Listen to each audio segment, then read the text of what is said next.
The players exchanging a few friendly words prior to tip-off, the getting-to-know-you stage of the proceedings. It's an Eastern Conference matchup as the New York Knicks come into town in this one. Well, the holidays always bring us some incredible NBA action.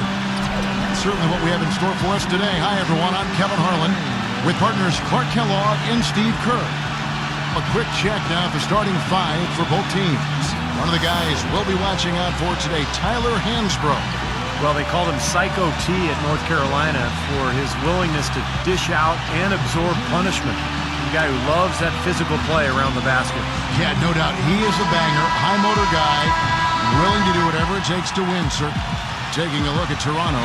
This game, an interesting matchup for them, facing another middle-of-the-pack team. They're looking to take a step forward. This is the type of game that they've got to measure the progress with.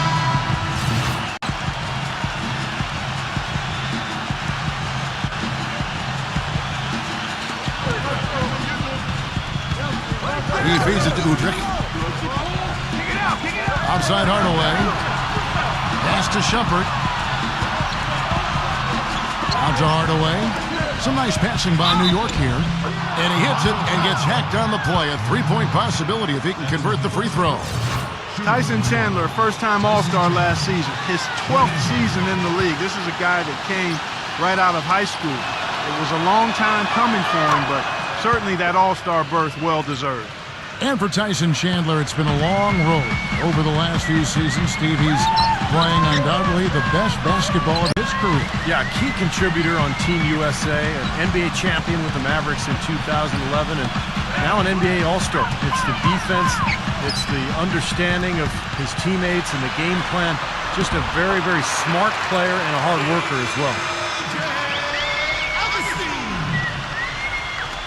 Last game for the Raptors, they picked up the W against the Knicks in New York. Tell you what, the way they shot the ball in that game, Kevin, it looked like a shoot-around out there. It sure did, and all the more impressive because they did it on the road. You're not supposed to be able to get that hot in an opponent's building. That's good. And you'll see Dwayne Casey on the sidelines for Toronto. You know, he was the architect of the defense in Dallas when they won the championship back in 2011. So much-deserved job for him here in Toronto, and I think he'll have plenty of success. And Augustine kicks to Fields. The feed now to AC. He dishes it to Augustine. 4 on the clock. Floats one up. Here's Gray. And count it. 2 points with a chance for one more at the free throw line. You got to put bodies on the... Now we get a chance to check out the standings out east. Already we are in December. To take a look at the Knicks. Right now they've been able to gather the 8th best record in the conference as the latter part of the season approaches. And of course the Raptors, sitting directly below them, just 1 spot down. Well, right now for the Raptors, you know, it has not been the kind of season they had mapped out for themselves. Their sights were definitely set a little higher than what they've achieved. Well, it's not been a total disaster, Clark. They're still perched in a spot where they can make a move, but they're going to have to do so pretty quickly. DeRozan and Gay fill the wings. Jonas Valanciunas is out there with Tyler Hansbrough, and it's Lowry in at the 1 spot. That's the group for Toronto to start the second quarter. And let's now go to the sideline. We'll catch up here with Doris Burke. Doris?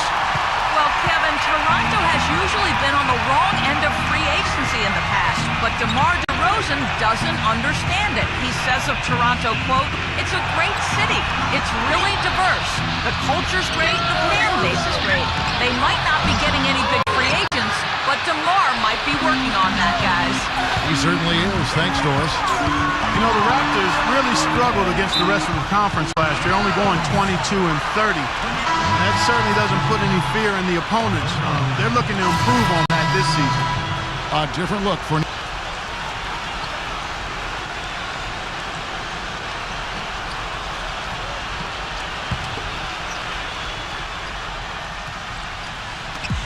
There's 49 seconds left in the first half of basketball. Here's Day, and the lead is down inside single digits. Day's got 5 points now this quarter. Well, back to the Raptors, I would expect them to end up with a better win total against the East this year, as they have seemed to, Steve, found a bit of their identity at the end of the season. Well, they made some dramatic changes in the middle of the year, trading for Rudy Gay, and I think ultimately it might be for the best. you know, as they seemed to play with more bite as the season wore on. They had more edge, a little more talent, so now they have to put it all together. And Augustine kicks to Fields. There's the dish to Augustine. Here is Day. He's guarded by Chandler. Pass to Day. Tries again. He takes it up and lays it in. Day's got his third basket of the night right there. If you battle for the offensive rebound and come up with it, you're guaranteed a high-quality shot on a follow just like he got there.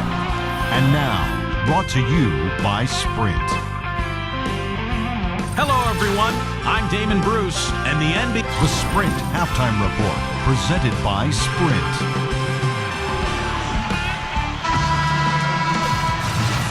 Well, both sides of a set.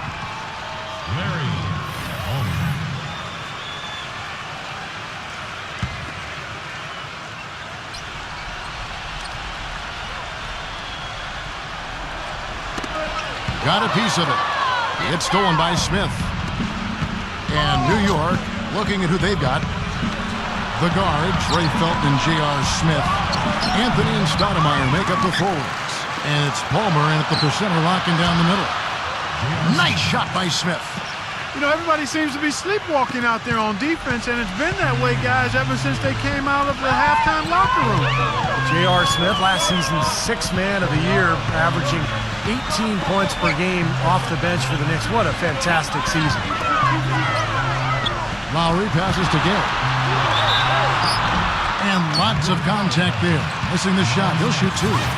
And for J.R. Smith, the New Jersey native, right home plate playing for the Knicks. And you knew he had the talent to be special. He just had to put it all together and had a big season. The first player since 90 to come off the bench and score 30 or more in 3 straight games, Kevin. He's simply a bucket maker. And New York making a change here. Chandler's checked in. Well, you know, the rumors started early last season and they never went away. Eventually, it all came to a head when Rudy Gay was traded to the Raptors, ending his tenure with the Grizzlies in what was an interesting move, to say the least. Smith outside. Clock at 6. Anthony drives in. Out to Smith. Down low. The second chance effort. And he was fouled on the way up. 2 free throws now for him. Look now at the Raptors' upcoming schedule. They get to take on the Bulls at Chicago after this one. That'll be just 1 game played away from home for them. The Knicks have been excellent at the free throw line here today, a flawless 6 for 6. He's off on the first. And for Rudy Gay in Toronto, not a team that's been as competitive as the Grizzlies, but possibly a better fit, perhaps, for his talents. I think maybe because they run an up-tempo, kind of spread-the-floor type of offense, and a team that didn't really have a dominant interior scorer anyway. So Gay is going to be relied on heavily by Toronto, and he's going to have to play to live up to that big contract. More freedom to operate, perhaps, too. I think so. Outside Hardaway.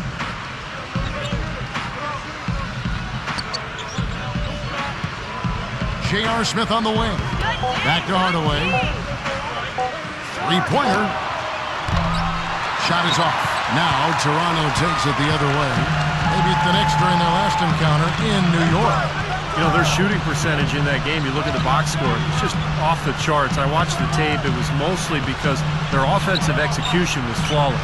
Yeah, they did such a really nice job of moving the ball side to side, opened up the court for them. It makes it tough for the defense when you spread out and move the ball the way they did, and they got high-quality shots as a result. Now let's go to Doris Burke. Doris? Gentlemen, Rudy Gay and Kyle Lowry came into the league together as rookies with the Memphis Grizzlies and played 2.5 years together before Lowry was traded to Houston.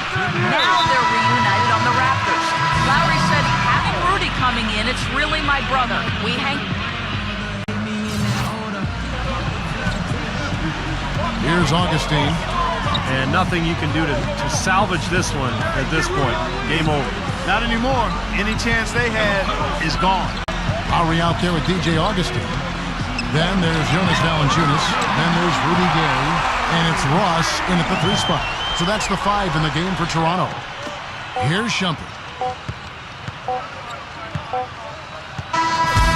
no problem for New York as they get the win.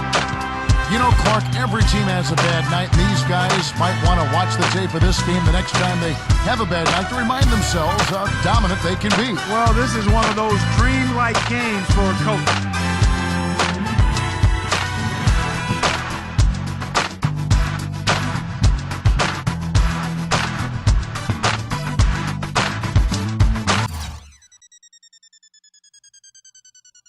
Basketball season.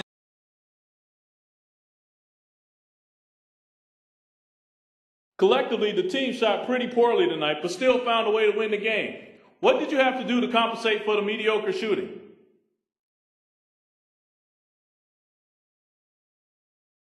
It was all about defense, man. As soon as I see the team isn't getting the job done on offense, I immediately switch our focus to defense. If you shoot bad, you can still win as long as the other team shoots worse. So we just focused on shutting them down as much as we could, knowing our points would come in some way, shape, or form, and we did it. It sure could have been prettier, but we did it.